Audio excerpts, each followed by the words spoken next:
Hey guys, we're going to be here today making one of our vegan chocolate cake recipes. I'm going to go step by step and hopefully get you guys to understand a little bit of what goes into it, what are some of the differences from a normal cake, and how to make it taste super delicious. So if we look here, we've got quite a spread. Right, so in here we've got a saucepan. It's got golden syrup and a vegan margarine, right, which we'll be using a little bit later. Okay, over here we've got some lemon juice and some soy milk. Over here I've got some instant coffee, some espresso, diluted into some water. And coming here for our dry ingredients, what we've got going on here is actually all-purpose flour. We've got cocoa, as you can see. We've got two different kinds of sugar. We've got caster sugar and icing sugar, and just a tiny bit of lemon zest with a heap of cocoa. We'll be coming back to that a little bit later. So first off in this recipe, I always say a couple of minutes of preparation is worth hours and hours of actual work. So make sure to keep your area tidy. So all we're going to be doing is we're going to be adding the lemon juice here to our soy milk, and what this is going to do is it's going to create a buttermilk. So it's actually going to cause it to curdle, which all that means you're going to see all these little lumps in there, and that's right, that's the kind of flavor that you're looking for. So let's give that a nice little stir, and we set that aside. So we're going to come over here. So much like a mud cake recipe, what we're going to be doing is taking the fat here, and instead of whipping it and aerating it that you would find in a normal cake, we're actually going to melt this down, and it's going to have much more the consistency of a mud cake. So just get the heat on to a medium and melt this away. Alright guys, so as you can see, we've melted down our vegan margarine and our golden syrup, which by the way, if you're over in a place where golden syrup isn't available, you can also use basically any type of sweet, thick syrup. So maple syrup you can use molasses. It's a bit up to taste. Obviously it's going to change a little bit of the taste of the cupcake, but that's completely fine. It'll all taste good in the end. Now, one of the things to note whenever you're making cake or anything like that is that I've obviously just heated this up.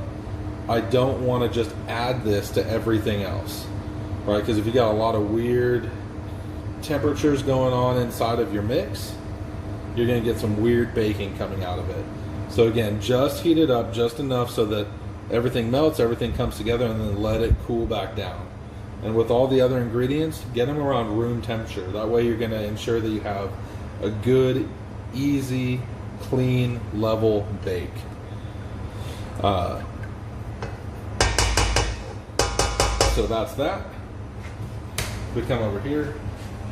You guys can now see that all the little chunkies that have formed.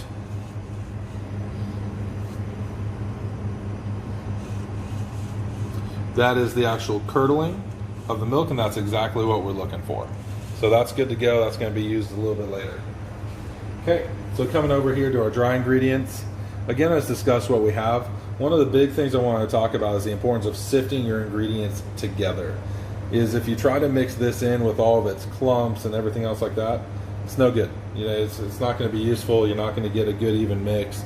It's not going to be evenly distributed, and it's going to be overall terrible. So just get in there, get a good sifting going on. And especially for cocoa, is it really likes to clump. So go ahead, get everything in there, get all your money's worth.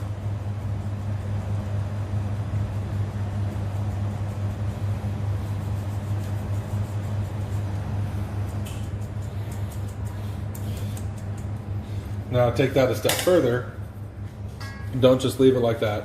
Give it a nice whisking itself. So everything's fully incorporated. You get all your rising agents, which we've got baking powder and baking soda in here. Right, everything's well and evenly distributed. And do this before you add everything together. Again, that's going to ensure the best quality bake that you can get.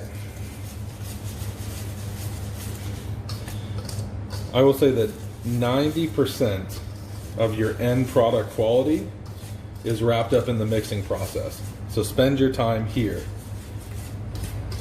Because if you don't, everything's going to come out all funny. You're going to be like, why don't my cakes look the same? It's because you didn't spend your time here. Okay, so I've got my wet mixture here. Now usually, guys, you add the dry to the wet. It's not like it's going to affect the end product quality. It's usually just like a, hey, I don't want dried stuff on the bottom of my bowl. That's not going to be good for anybody. But with this, I've only got one big bowl, so this is what I do. It makes it pretty easy for myself. Add a little bit at a time, keep mixing. Again, try not to create a huge mess. Again, you're not worried about aeration or anything else like that, so just give it a good mix. Don't over mix it and you'll be right.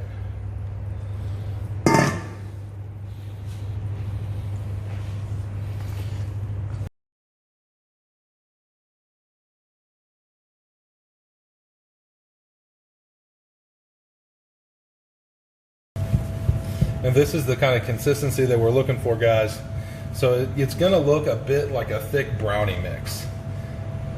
So if you can see, pretty nice and thick, and that's exactly what you're looking for.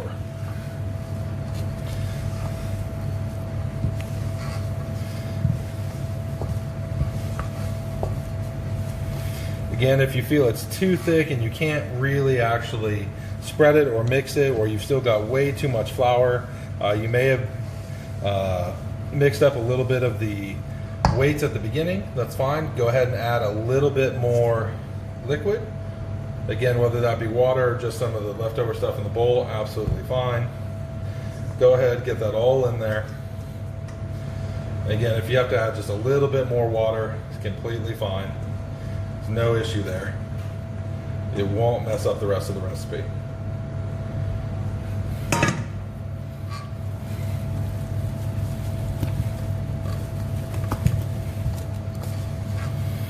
Now you could do this with an electric mixer if you so wanted. Absolutely fine. Again, just don't over mix it. Tend to find most of the time doing it by hand, especially with mixes like this, yield a better result. But again, if you want to use an electric mixer, go for it. No harm, no foul. So whenever I'm doing cupcakes, I just use my trusted ice cream scoop here. Again, we got these ones while we were in America, which you can actually go ahead and purchase. I'm pretty sure you can get them online. They're color coded as to their size. We also got a blue one that's quite a bit bigger, but usually about a scoop of this is 40 grams, which we find is usually right about perfect for most cupcakes. So again, all you're looking for is to make it nice and even. Fill it about halfway up. These tend to rise actually quite a bit. And just go ahead and get them in there. I find that if you're using the scoop, if you come up on the side of the bowl, you can use that to level the scoop. And it just makes your product nice and even. So here's the deal. Whenever you're baking something, one of the biggest things that you need to deal with is, what am I going to bake the product at, and what is the end product needs? Bread bakes differently than cake. Cake bakes differently than pastry. With that being said, I'm going to give you some temperatures, I'm going to give you some times, but ultimately it comes up to your oven. So this particular oven has a very powerful fan. That forced air circulation causes cake, bread, and everything else to form a crust on the top.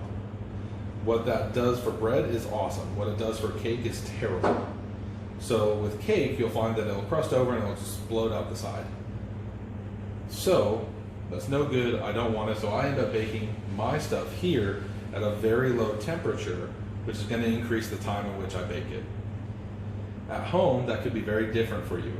So realize that when you are adjusting the temperature, and depending upon where your fan is, that's going to affect your overall time. For cupcakes, you would love them to bake for about 12 to 16 minutes. So you're going to have to play around a little bit and figure out what temperature to set your oven for that. Usually, it's between 160 to 180 degrees C without a fan, and a little bit lower, about 10 to 15 degrees lower with a fan. All right, guys, everything's now out of the oven. And look at these guys. That's exactly what it's supposed to look like. Basically looks much more like a risen, really nice, dark, chocolatey brownie. And you crack that open and just look at that. That's not dry. That is good, moist, chocolatey awesomeness.